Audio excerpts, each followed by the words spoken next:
होत बंधन अनिक बार।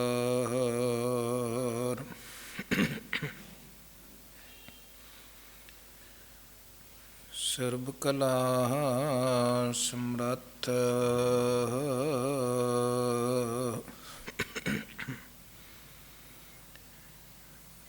डोलन ते राखो प्रभु।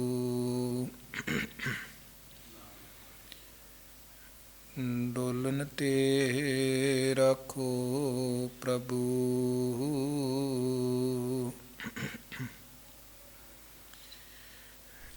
नानक दे कर हथ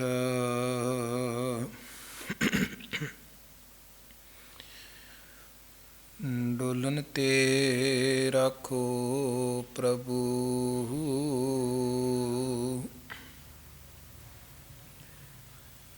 नानक दे कर हथ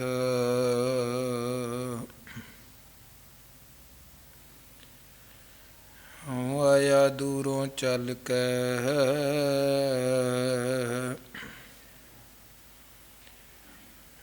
मैं तकी तो सरनाए जियो।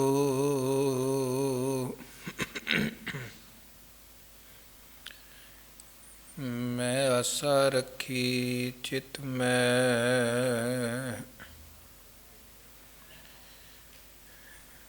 मैं आशा रखी चित में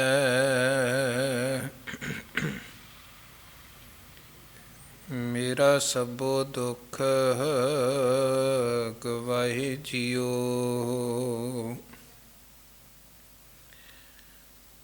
इत मार्ग चलै पाईड़ै गुर कहे सुकार कमाई जियो। त्यागै मन की मतड़ी विसारै दूजा भाओ जियो। त्यागै मन की मतड़ी विसारै दूजा भाओ जियो। यों पावै हर दरसावड़ा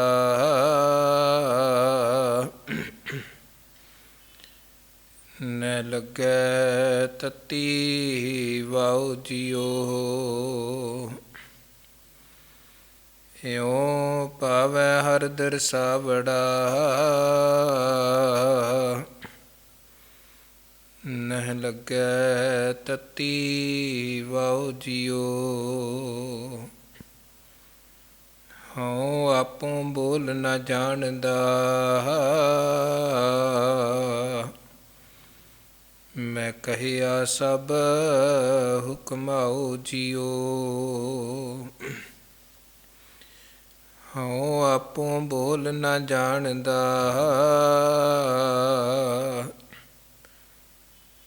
मैं कहिया सब हुक्माओ जियो। कवन वडाई कह सकूं बेअंत गुणीता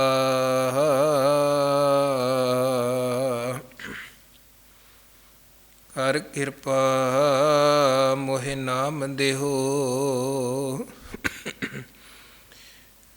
नानक दरस रीता कर किरपा मोहि नाम देहो। नानक दरस रीता तेरे कवन कवन गुण कह गावां। तू साहिब गुणी निधाना तुमरी महिमा बरन न सकूं। तू ठाकुर ऊच भगवाना तुमरी महिमा बरन न सकूं। तू ठाकुर ऊच भगवाना।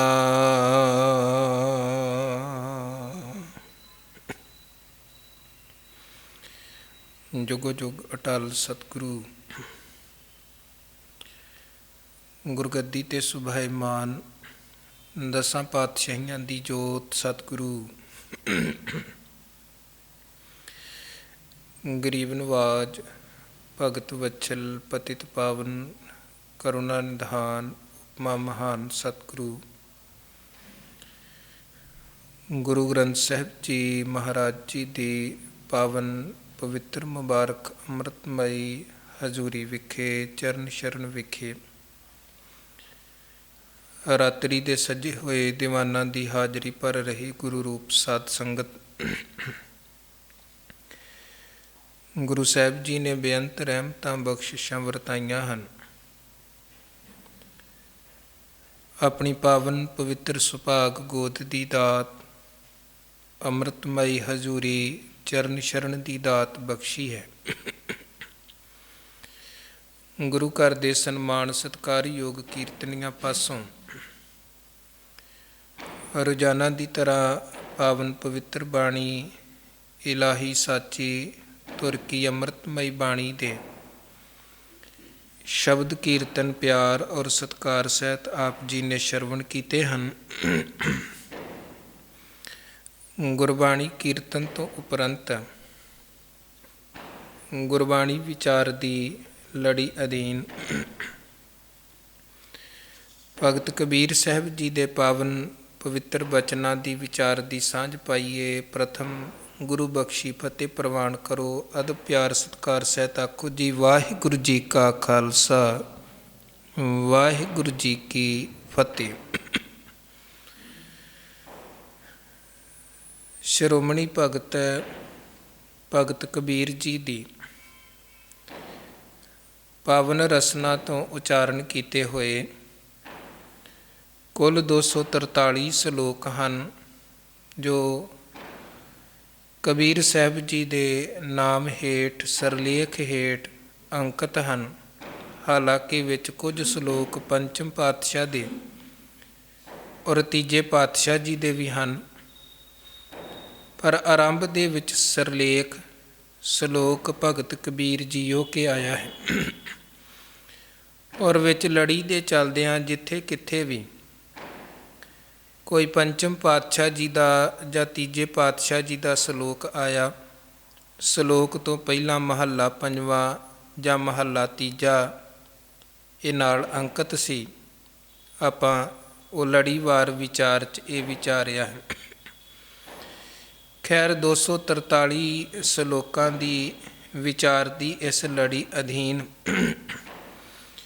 ਗੁਰੂ ਮਹਾਰਾਜ ਜੀ ਨੇ ਬੇਅੰਤ ਰਹਿਮਤਾਂ ਬਖਸ਼ਿਸ਼ਾਂ ਵਰਤਾਈਆਂ ਹਨ ਔਰ 238 ਸ਼ਲੋਕਾਂ ਤੱਕ ਦੀ ਵਿਚਾਰ ਆਪ ਜੀ ਨੇ ਲਗਾਤਾਰ ਸ਼ਰਵਣ ਕੀਤੀ ਹੈ। ਔਰ ਹੁਣ ਅਖੀਰਲੇ 5 ਸ਼ਲੋਕ ਬਾਕੀ ਹਨ, ਜਿਨ੍ਹਾਂ ਦੀ ਗੁਰੂ ਸਾਹਿਬ ਜੀ ਦਾ ਓਟ ਆਸਰਾ ਲੈ ਕੇ ਅੱਜ ਦੇ ਦੀਵਾਨਾਂ 'ਚ ਆਪਾਂ ਵਿਚਾਰ ਦੀ ਸਾਂਝ ਪਾਉਂਦਿਆਂ ਹੋਇਆਂ ਤੇ ਇਹ ਵਿਚਾਰ ਦੀ ਜੋ ਲੜੀ ਹੈ ਇਹਨੂੰ ਸੰਪੂਰਨ ਕਰਾਂਗੇ। ਕਬੀਰ ਸਾਹਿਬ ਜੀ ਦੇ 238 ਨੰਬਰ ਸ਼ਲੋਕ 'ਚ ਆਪ ਜੀ ਨੇ ਵਿਚਾਰ ਸ਼ਰਵਣ ਕੀਤੀ ਕਿ ਪਰਮਾਤਮਾ ਜਾਂ ਪਰਮਾਤਮਾ ਦਾ ਨਾਮ ਮਾਨੋ ਖੰਡ ਦੀ ਤਰ੍ਹਾਂ ਹੈ ਔਰ ਹਰ ਰੂਪੀ ਉਹ ਖੰਡ, ਮਾਲਕ ਦਾ ਨਾਮ ਰੂਪੀ ਉਹ ਜਿਹੜੀ ਖੰਡ ਹੈ, ਉਹ ਕਬੀਰ ਸਾਹਿਬ ਕਹਿੰਦੇ ਮਾਨੋ ਸੰਸਾਰ ਰੂਪੀ ਇਸ ਰੇਤ ਦੇ ਵਿੱਚ ਬਿਖਰੀ ਹੋਈ ਹੈ। ਤੇ ਜਿਵੇਂ ਖੰਡ ਰੇਤ 'ਚ ਖਿਲਰੀ ਹੋਏ ਤੇ ਹਾਥੀ ਉਹਨੂੰ ਚੁਣ ਚੁਣ ਕੇ ਵੱਖ ਨਹੀਂ ਕਰ ਸਕਦਾ ਹੈ, ਤੇ ਫਿਰ ਕਿਵੇਂ ਰੇਤ 'ਚੋਂ ਖੰਡ ਨੂੰ ਵੱਖ ਕੀਤਾ ਜਾ ਸਕਦਾ ਹੈ? ਕੌਣ ਰੇਤ 'ਚੋਂ ਖੰਡ ਨੂੰ ਵੱਖ ਕਰ ਸਕਦਾ ਹੈ?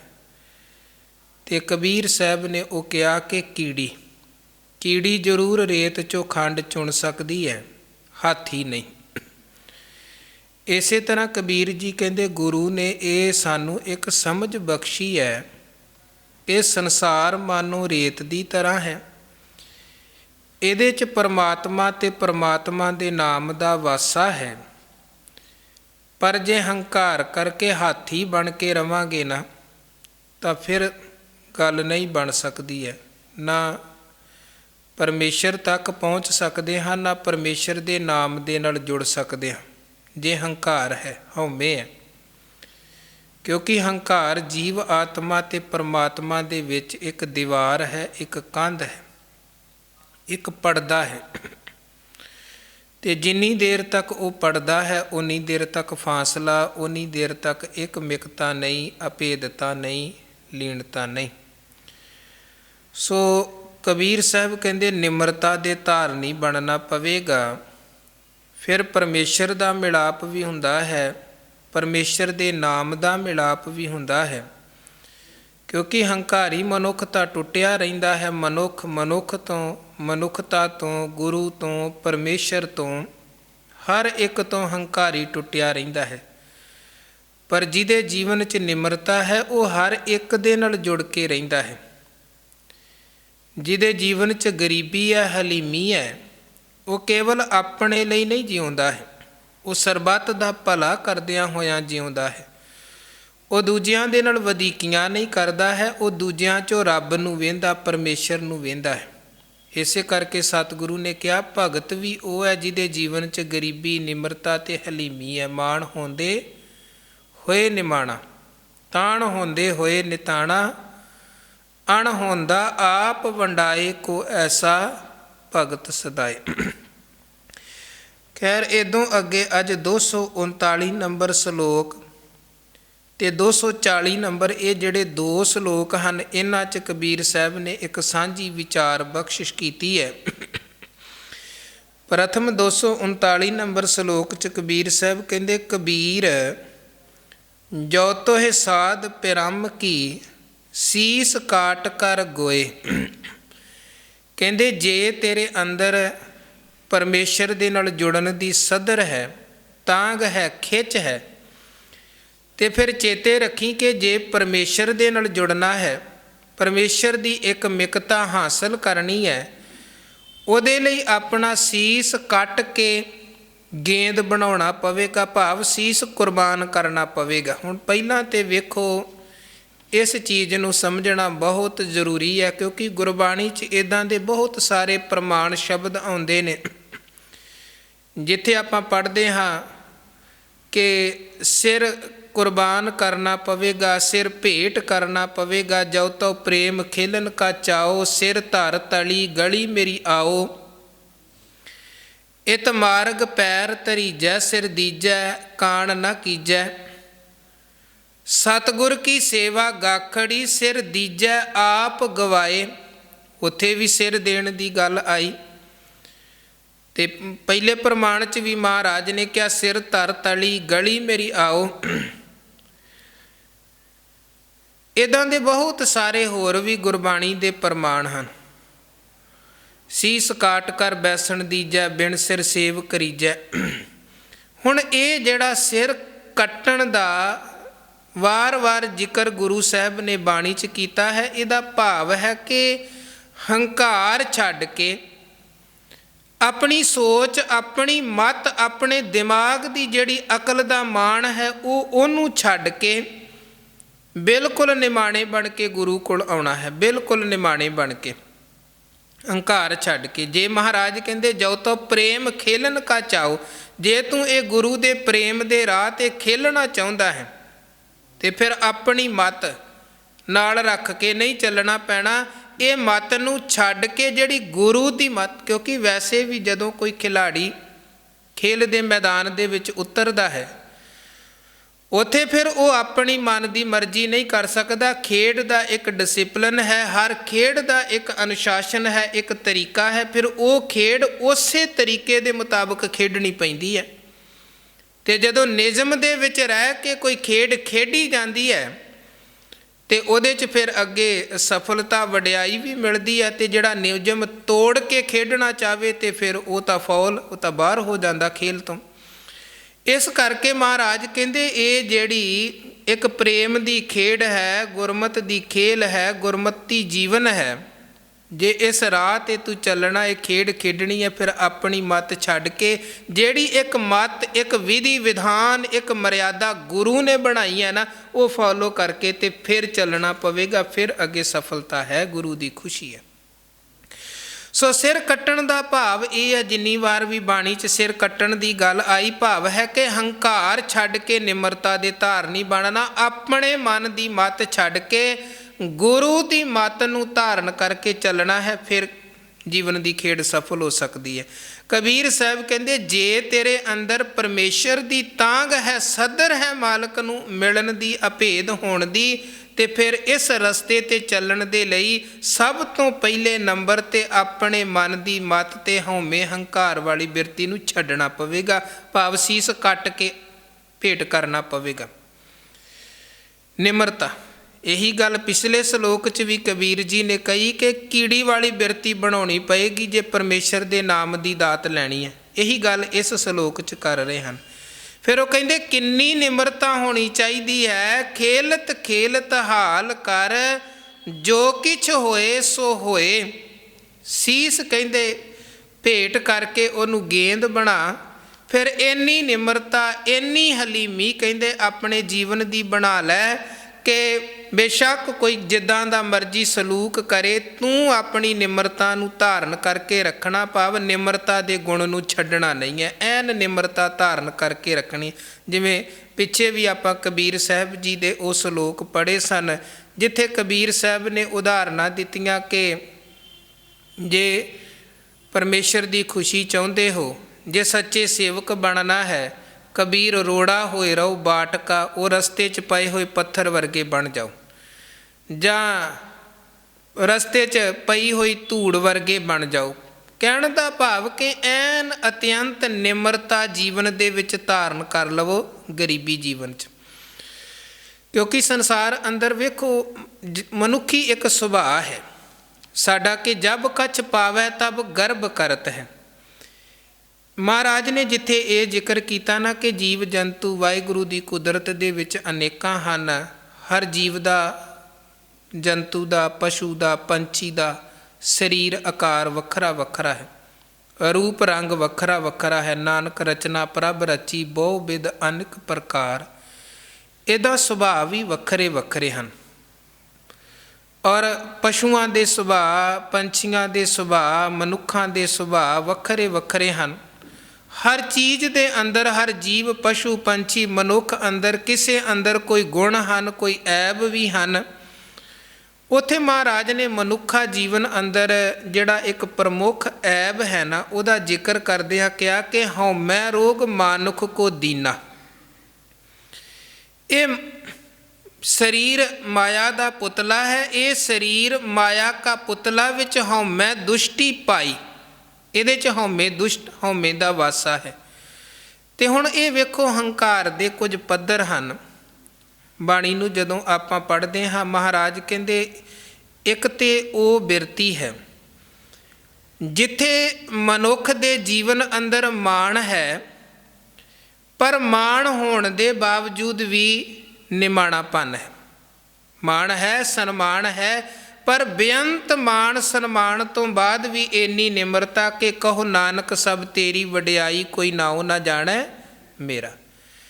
मान ताण है, पर ताण दा मान नहीं है, गुमान नहीं है, निमरता है। ताकत होने के बावजूद भी, वडियाई होने के बावजूद भी। दूजा पद्धर वो हुंदा है जिथे बंदे दे कोल ताण भी है ते मान भी है, ताकत भी है ते ताकत का हंकार भी है कि हाँ मैं इस ताकत का मालक हाँ, मैं इस ताकत का मालक हाँ। हम बड़ काब कुलीन, हम पंडित, 4 अखरां का ज्ञान है, हाँ मैं बड़ा विद्वान हाँ। धन दे 4 टके ने बंदा हंकार करदा, हाँ मैं बड़ा धनी हाँ। कोई उच्चा अहुदा है, उहदा हंकार है कि मैं बड़े उच्चे अहुदे का मालक हाँ। पहली अवस्था जिथे ताकत है पर हंकार नहीं है। दूजी ਉਹ ਬਿਰਤੀ ਜਿੱਥੇ ਤਾਕਤ ਵੀ ਹੈ ਤੇ ਨਾਲ ਤਾਕਤ ਦਾ ਹੰਕਾਰ ਵੀ ਹੈ, ਮਾਣ ਵੀ ਹੈ। ਪਰ ਇਦੋਂ ਬਾਅਦ ਮਹਾਰਾਜ ਕਹਿੰਦੇ ਤੀਜੀ ਇੱਕ ਉਹ ਬਿਰਤੀ ਵੀ ਹੁੰਦੀ ਹੈ ਜਿੱਥੇ ਤਾਕਤ ਕੋਈ ਨਹੀਂ ਹੈ ਪਰ ਫੋਕੀਆਂ ਹੰਕਾਰ ਦੀਆਂ ਫੜਾਂ ਹਨ। ਤਾਣ ਕੋਈ ਨਹੀਂ ਹੈ, ਤਾਕਤ ਕੋਈ ਨਹੀਂ ਹੈ, ਪਰ ਹੰਕਾਰ ਬੜਾ ਹੈ।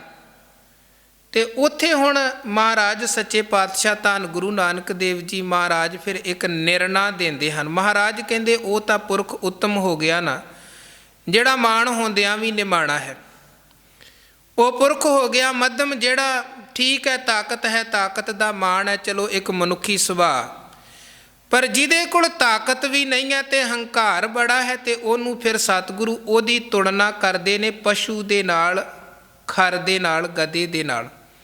ਇੱਕ ਨਾ ਨਾਦ ਨਾ ਬੇਦ ਨਾ ਗੀ ਰਸ, ਰਸ ਕਸ ਨਾ ਜਾਣੰਤ, ਨਾਨਕ ਤੇ ਨਰ ਅਸਲ ਖਰ ਜੇ ਬਿਨ ਗੁਣ ਗਰਭ ਕਰੰਤ। ਮਹਾਰਾਜ ਕਹਿੰਦੇ ਉਹ ਅਸਲ ਖਰ ਖੋਤਾ ਹੈ, ਪੱਲੇ ਵੀ ਕੁਝ ਨਹੀਂ ਹੈ, ਤੇ ਹੰਕਾਰ ਵੇਖੋ ਕਿੰਨਾ ਗੁਮਾਨ, ਕਿੰਨਾ ਅਭਿਮਾਨ।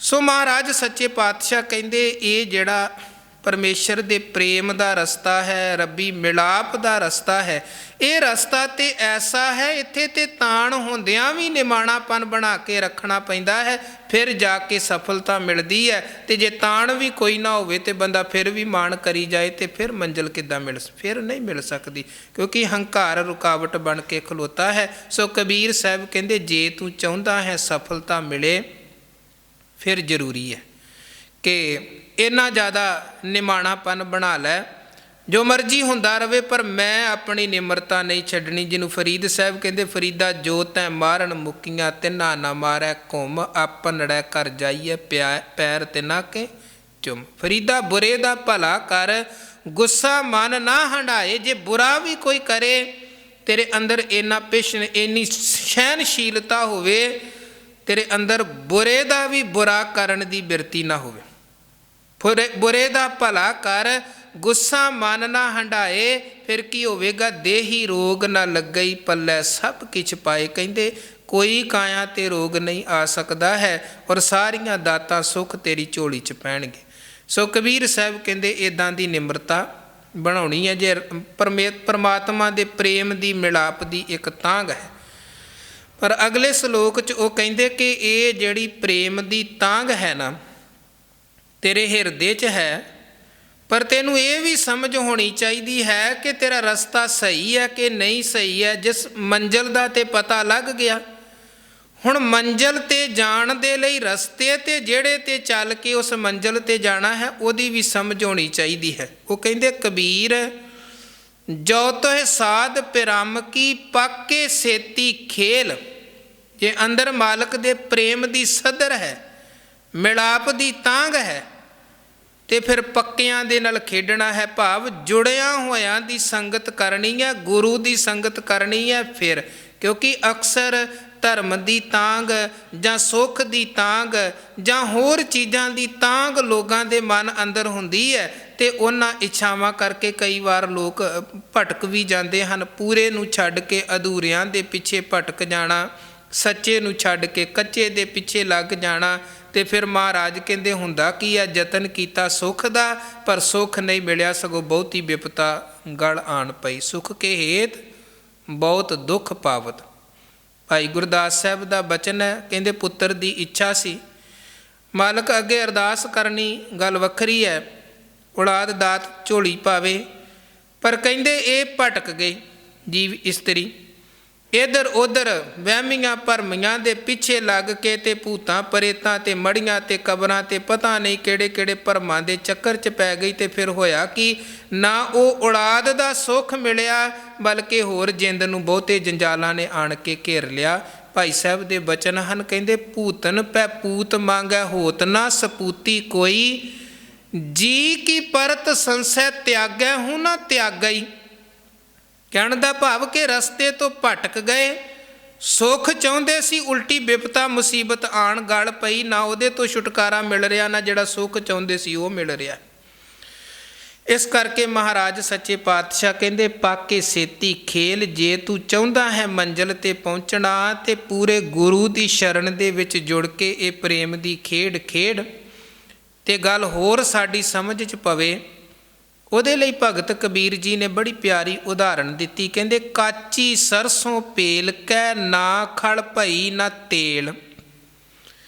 ਸਰੋਂ ਪੱਕੀ ਹੋਵੇ ਉਹਨੂੰ ਕੋਲੂ 'ਚ ਪਾ ਕੇ ਪੀੜਿਆ ਜਾਵੇ, ਉਹਦੇ 'ਚੋਂ ਸੋਹਣਾ ਤੇਲ ਵੀ ਨਿਕਲਦਾ ਹੈ ਅਤੇ ਉਹਦੇ 'ਚੋਂ ਖਲ ਵੀ ਨਿਕਲਦੀ ਹੈ। ਭਾਵ ਉਹ ਬੀਜ ਹਨ ਸਰੋਂ ਦੇ ਵਿੱਚੋਂ ਤੇਲ ਨਿਕਲ ਗਿਆ ਅਤੇ ਜੋ ਬਾਕੀ ਛਿੱਲੜ ਨਿਕਲੀ ਉਹਨੂੰ ਖਲ ਕਿਹਾ ਜਾਂਦਾ, ਜਿਹੜੀ ਪਸ਼ੂਆਂ ਨੂੰ ਪਾਈ ਜਾਂਦੀ ਹੈ ਅਤੇ ਉਹ ਵੀ ਬੜੀ ਐਨਰਜੀ ਅਤੇ ਬੜੀ ਤਾਕਤ ਵਾਲੀ ਹੁੰਦੀ ਹੈ।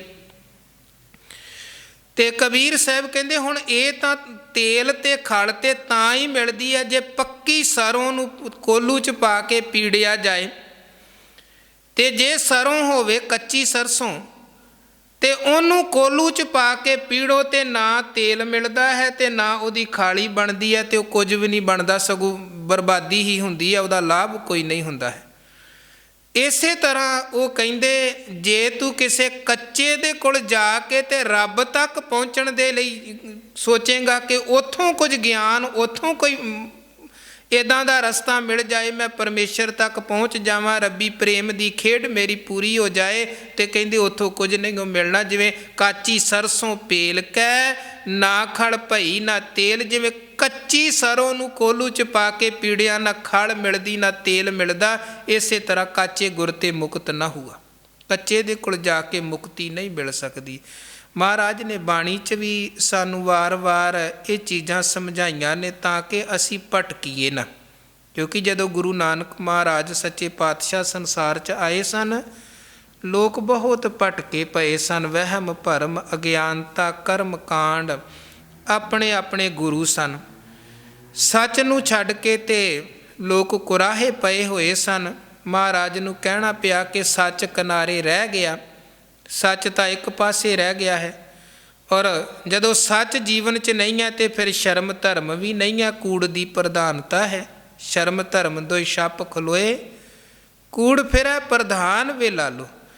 ਗੁਰੂ ਨਾਨਕ ਮਹਾਰਾਜ ਸੱਚੇ ਪਾਤਸ਼ਾਹ ਜੀ ਨੇ ਮਾਰਿਆ ਸਿੱਕਾ ਜਗਤ ਵਿੱਚ, ਨਾਨਕ ਨਿਰਮਲ ਪੰਥ ਚਲਾਇਆ ਮਨੁੱਖਤਾ ਨੂੰ। ਉਹ ਪੰਥ, ਉਸ ਰਸਤੇ ਦਾ ਗਿਆਨ ਬਖਸ਼ਿਸ਼ ਕੀਤਾ ਜਿਹੜਾ ਰਸਤਾ ਪਰਮੇਸ਼ਰ ਦੇ ਘਰ ਤੱਕ ਖੜਨ ਵਾਲਾ ਹੈ। ਅਤੇ ਭਾਈ ਗੁਰਦਾਸ ਸਾਹਿਬ ਜੀ ਨੇ ਇੱਕ ਜਗ੍ਹਾ 'ਤੇ ਬੜੇ ਪਿਆਰੇ ਬਚਨ ਕਹੇ ਨੇ। ਭਾਈ ਗੁਰਦਾਸ ਸਾਹਿਬ ਕਹਿੰਦੇ ਵੇਖੋ, ਰਸਤੇ 'ਤੇ ਚੱਲ ਕੇ ਅਤੇ ਮੰਜ਼ਿਲ ਤੱਕ ਪਹੁੰਚਣਾ ਇਹ ਤਾਂ ਇੱਕ ਵੱਖ ਗੱਲ ਹੋ ਗਈ। ਕਈ ਵਾਰ ਕੀ ਹੁੰਦਾ ਹੈ, ਇੱਕ ਤਾਂ ਭਾਈ ਗੁਰਦਾਸ ਜੀ ਦਾ ਇਹ ਬਚਨ ਆਪਾਂ ਪੜ੍ਹਦੇ ਹਾਂ ਕਿ ਬੰਦਾ ਰਸਤਾ ਪੁੱਛੀ ਜਾਏ, ਜੇ ਚੱਲੇ ਨਾ ਤੇ ਮੰਜ਼ਿਲ 'ਤੇ ਪਹੁੰਚ ਨਹੀਂ ਸਕਦਾ। ਪੂਛਤ ਪਥਕ ਤਹਿ ਮਾਰਗ ਨਾ ਧਰੈ ਪਗ, ਪ੍ਰੀਤਮ ਕੇ ਦੇਸ਼ ਕੈਸੇ ਬਾਤਨ ਸੇ ਜਾਈਏ। ਇੱਕ ਜਗ੍ਹਾ ਭਾਈ ਗੁਰਦਾਸ ਸਾਹਿਬ ਕਹਿੰਦੇ ਕਈ ਵਾਰ ਕੀ ਹੁੰਦਾ ਹੈ, ਮੰਜ਼ਿਲ ਇੱਕ ਹੈ, ਉਹਨੂੰ ਜਾਣ ਵਾਲੇ ਰਸਤੇ ਵੱਖਰੇ ਵੱਖਰੇ ਨੇ। ਅਤੇ ਅਸੀਂ ਤਾਂ ਫਿਰ ਵੇਖੋ ਅਕਸਰ ਉਹੀ ਰਸਤਾ ਚੁਣਦੇ ਹਾਂ ਜਿਹੜਾ ਰਸਤਾ ਸਾਨੂੰ ਜਲਦੀ ਮੰਜ਼ਿਲ 'ਤੇ ਪਹੁੰਚਾ ਸਕਦਾ ਹੈ। ਉਦੋਂ ਬਾਅਦ ਤੀਜੀ ਗੱਲ ਭਾਈ ਗੁਰਦਾਸ ਸਾਹਿਬ ਕਹਿੰਦੇ ਹੁਣ ਰਸਤੇ 'ਤੇ ਚੱਲ ਕੇ ਤੇ ਮੰਜ਼ਿਲ ਤੱਕ ਪਹੁੰਚਣਾ ਹੈ, ਅਤੇ ਜਿਹੜੇ ਸਫ਼ਰ ਦੇ ਸਾਧਨ ਵੀ ਹਨ, ਉਹ ਸਾਧਨ ਵੀ ਸਾਨੂੰ ਮੰਜ਼ਿਲ ਤੱਕ ਪਹੁੰਚਾਉਣ ਦੇ ਲਈ ਸਾਰਿਆਂ ਦੇ ਆਪਣੇ ਆਪਣੇ ਸਮੇਂ ਹਨ, ਆਪਣੇ ਆਪਣੇ ਉਹਨਾਂ ਦੀ ਸਪੀਡ ਹੈ। ਭਾਈ ਗੁਰਦਾਸ ਸਾਹਿਬ ਕਹਿੰਦੇ ਹੁਣ ਇੱਕ ਜਗ੍ਹਾ ਤੋਂ ਚੱਲ ਕੇ ਦੂਜੀ ਜਗ੍ਹਾ 'ਤੇ ਜਾਣਾ ਹੈ। ਉਹਨਾਂ ਨੇ ਕਿਹਾ ਕਿ ਇੱਕ ਵੇਖੋ ਕੀੜੀ ਦੀ ਚਾਲ ਹੈ, ਇੱਕ ਹੈ ਪੰਛੀ ਦੀ ਉਡਾਰੀ। ਮਾਨੋ ਇੱਕ ਬਸ ਕੁਝ ਅੱਧੇ ਮੀਲ ਤੋਂ ਵੀ ਘੱਟ ਜਗ੍ਹਾ ਹੈ, ਪੰਛੀ ਉਡਾਰੀ ਮਾਰ ਕੇ ਇੱਕ ਜਗ੍ਹਾ ਤੋਂ ਦੂਜੀ ਜਗ੍ਹਾ 'ਤੇ ਬਸ ਮਿੰਟਾਂ ਸਕਿੰਟਾਂ 'ਚ ਹੀ ਪਹੁੰਚ ਗਿਆ। ਉਹੀ ਸਫ਼ਰ ਹੁਣ ਕੀੜੀ ਨੇ ਕਰਨਾ ਹੈ, ਅਤੇ ਕੀੜੀ ਨੂੰ ਤੇ ਕਿੰਨਾ ਸਮਾਂ ਲੱਗਣਾ ਹੈ ਉਹ ਸਫ਼ਰ ਕਰਕੇ ਦੂਜੀ ਜਗ੍ਹਾ 'ਤੇ ਪਹੁੰਚਣ ਦੇ ਲਈ। ਫਿਰ ਭਾਈ ਗੁਰਦਾਸ ਸਾਹਿਬ ਜੀ ਕਹਿੰਦੇ ਇੱਕ ਹੈ ਬੈਲ ਗੱਡੀ 'ਤੇ ਇੱਕ ਜਗ੍ਹਾ ਤੋਂ ਚੱਲ ਕੇ ਦੂਜੀ ਜਗ੍ਹਾ 'ਤੇ ਜਾਣਾ, ਕਿਉਂਕਿ ਪੁਰਾਣੇ ਸਮਿਆਂ ਦੇ ਸਾਧਨ ਉਸੇ ਤਰ੍ਹਾਂ ਸਨ। ਅੱਜ ਦੇ ਸਮੇਂ ਦੇ ਵਿੱਚ ਆਪਾਂ ਅੱਜ ਦੇ ਸਾਧਨਾਂ ਦੇ ਅਕੋਰਡਿੰਗ ਵੇਖ ਸਕਦੇ ਹਾਂ। ਜੇ ਇੱਥੋਂ ਬੰਦੇ ਨੇ ਬੰਬਈ ਜਾਣਾ ਹੈ, ਇੱਕ ਹੈ ਟ੍ਰੇਨ 'ਤੇ ਜਾਣਾ, ਇੱਕ ਹੈ ਫਲੈਟ 'ਤੇ ਜਾਣਾ। ਹੁਣ ਜਹਾਜ਼ 'ਤੇ ਬੰਦਾ ਜਾਏਗਾ ਤਾਂ ਕਰੀਬਨ 2 ਘੰਟਿਆਂ 'ਚ ਪਹੁੰਚ ਜਾਏਗਾ, ਅਤੇ ਜੇ ਟ੍ਰੇਨ 'ਤੇ ਜਾਏਗਾ ਤਾਂ 2 ਦਿਨ ਲੱਗ ਜਾਣਗੇ, 3 ਦਿਨ 2.5 ਦਿਨ।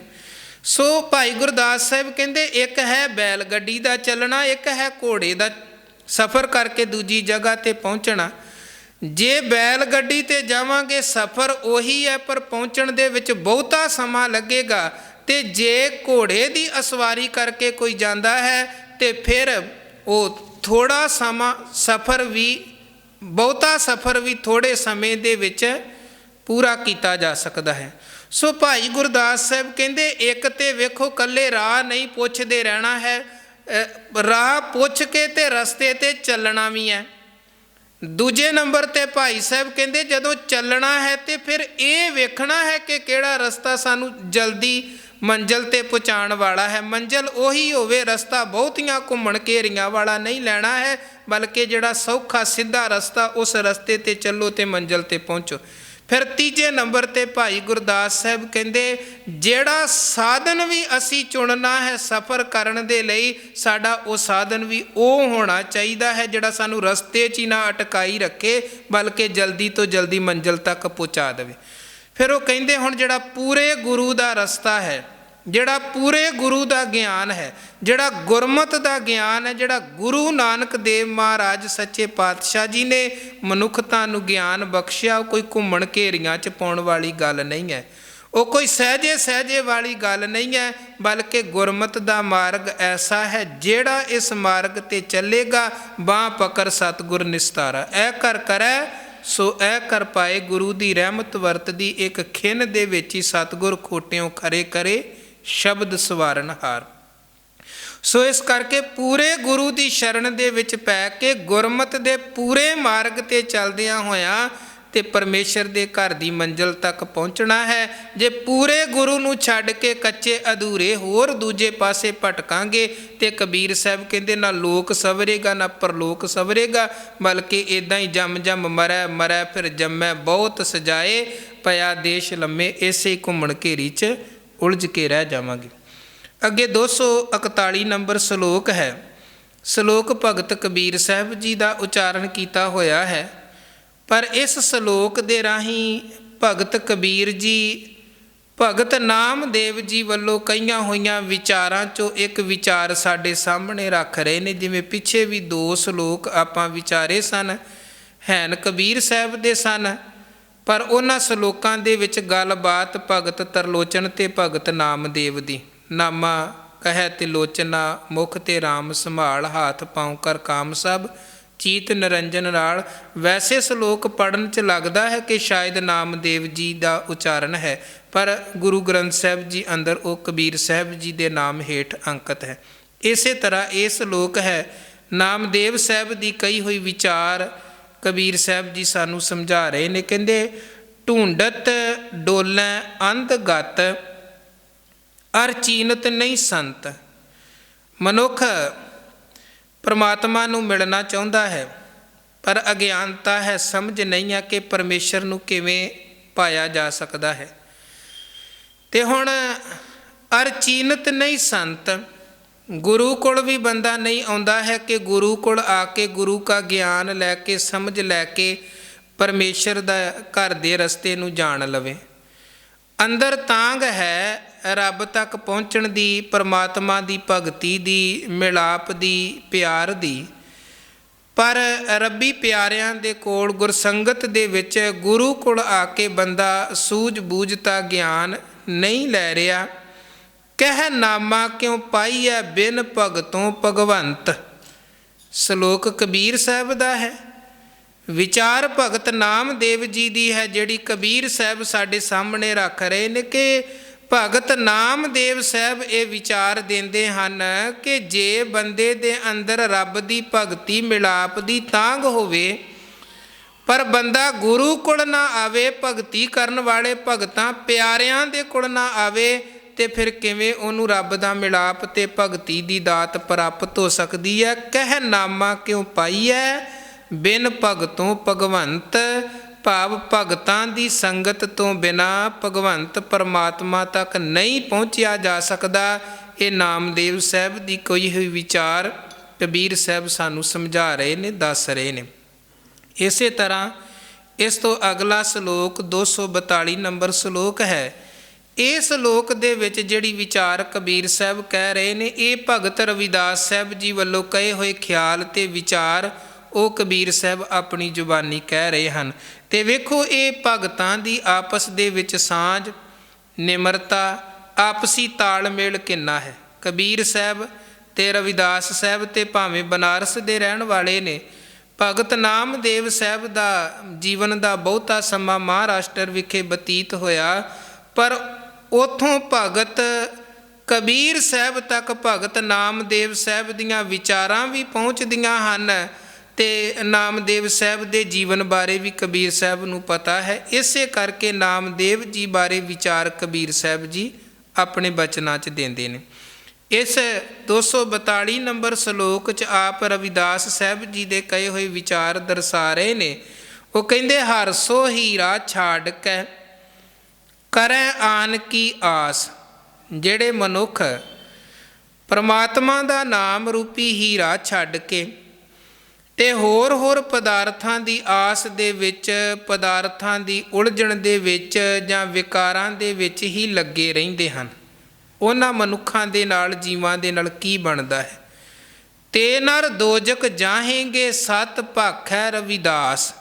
ਕਬੀਰ ਜੀ ਕਹਿੰਦੇ, ਭਗਤ ਰਵਿਦਾਸ ਸੱਚ ਕਹਿੰਦੇ ਹਨ ਕਿ ਜਿਹੜੇ ਲੋਕ ਪਰਮਾਤਮਾ ਦੇ ਨਾਮ ਨੂੰ ਛੱਡ ਕੇ ਹੋਰ ਵਿਡਾਣੀ ਆਸ ਦੇ ਵਿੱਚ ਲੱਗੇ ਹੋਏ ਨੇ, ਉਹ ਦੋਜਕ ਦੀ ਅੱਗ ਦੇ ਵਿੱਚ, ਦੁੱਖਾਂ ਦੀ ਅੱਗ ਦੇ ਵਿੱਚ ਹੀ ਸੜਨਗੇ।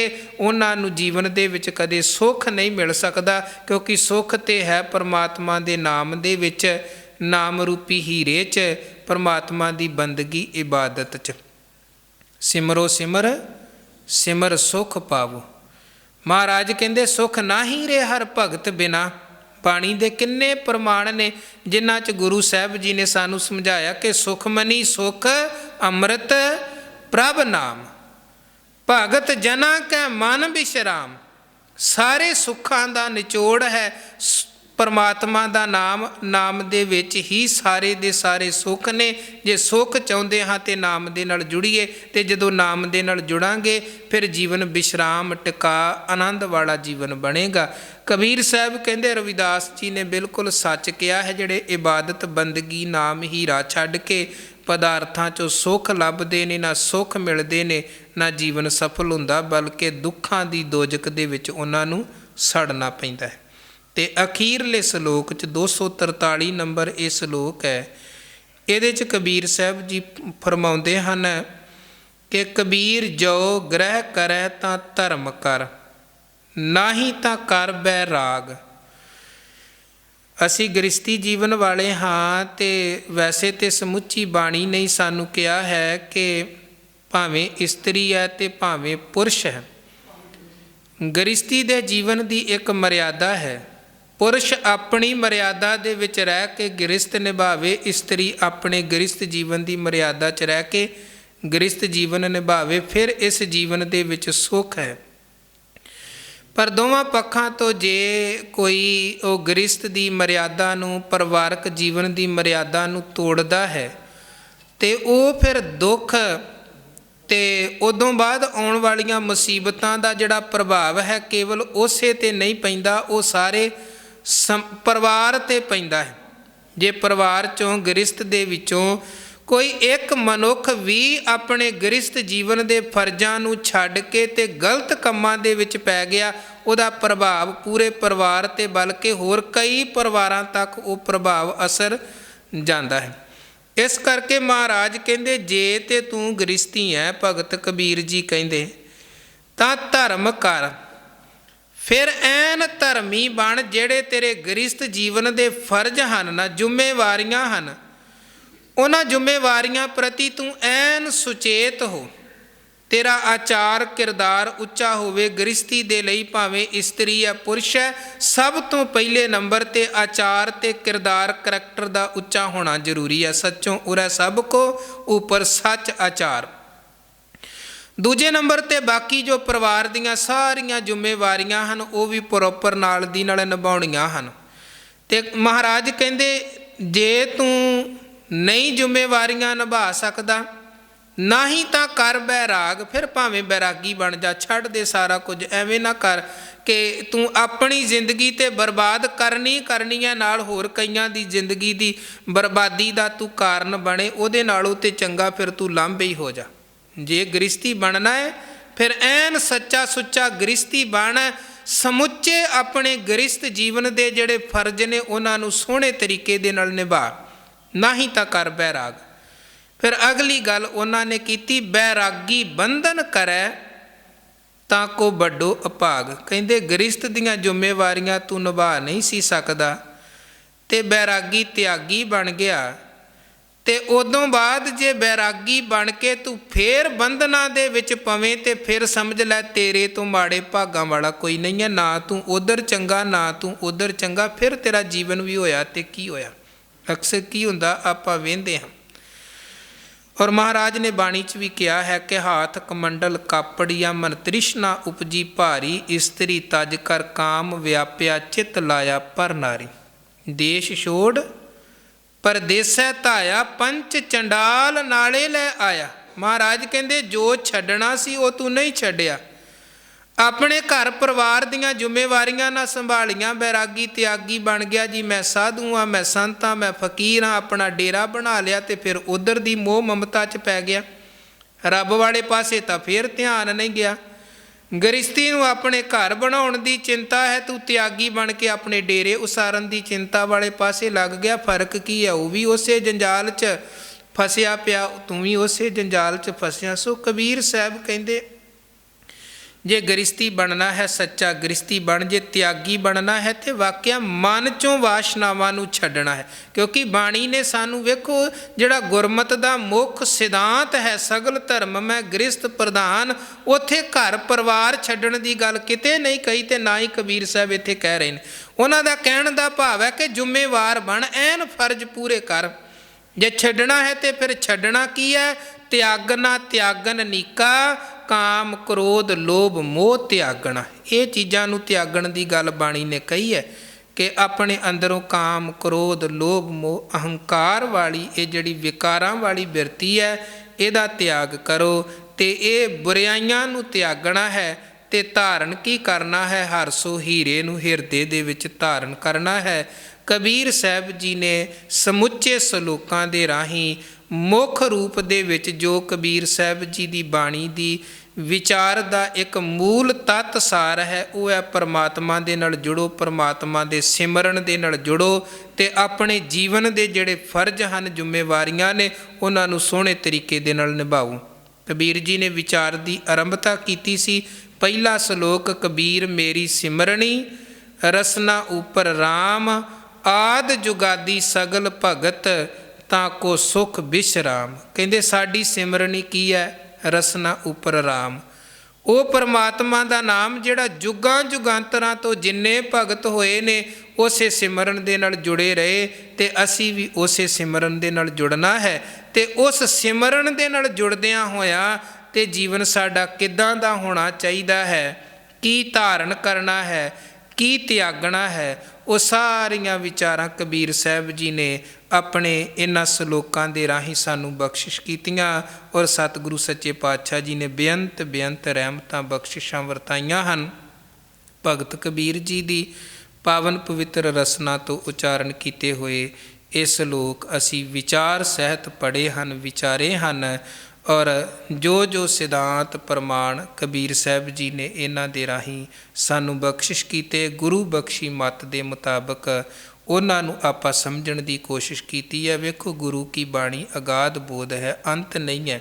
ਇਹ ਤੇ ਆਪ ਆਪਣੀ ਬੁੱਧ ਹੈ ਜੇਤੀ, ਵਰਨਤ ਭਿੰਨ ਭਿੰਨ ਤੋਹਿ ਤੇਤੀ। ਜਿਉਂ ਬੁਲਾਵੋ ਤਿਉ ਨਾਨਕ ਦਾਸ ਬੋਲੇ, ਹਰ ਆਪੇ ਹੀ ਮਤ ਦੇਵੈ ਸੁਆਮੀ, ਹਰ ਆਪੇ ਬੋਲ ਬੁਲਾਵੈ। ਜਿਵੇਂ ਜਿਵੇਂ ਸਤਿਗੁਰੂ ਨੇ ਮਤ ਬਖਸ਼ੀ ਉਸੇ ਮਤ ਸੁਮਤ ਮੁਤਾਬਕ ਕਬੀਰ ਸਾਹਿਬ ਜੀ ਦੇ ਪਾਵਨ ਪਵਿੱਤਰ ਬਚਨਾਂ ਦੀ ਵਿਚਾਰ ਦੀ ਸਾਂਝ ਆਪਾਂ ਪਾਈ ਹੈ। ਬਾਣੀ ਅਗਾਧ ਬੋਧ ਹੈ। ਵਿਚਾਰਾਂ ਕਰਦਿਆਂ ਸਮੁੱਚੀ ਬਾਣੀ ਦੀ ਸਲੋਕਾਂ ਦੀ ਵਿਚਾਰ ਕਰਦਿਆਂ ਅਣਜਾਣ ਦਾਸਰੇ ਪਾਸੋਂ ਹੋਈਆਂ ਬੇਅੰਤ ਬੇਅੰਤ ਭੁੱਲਾਂ ਗਲਤੀਆਂ ਤਰੁੱਟੀਆਂ ਆਪ ਸੰਗਤਾਂ ਨੇ ਨਾ ਚਿਤਾਰਨੀਆਂ।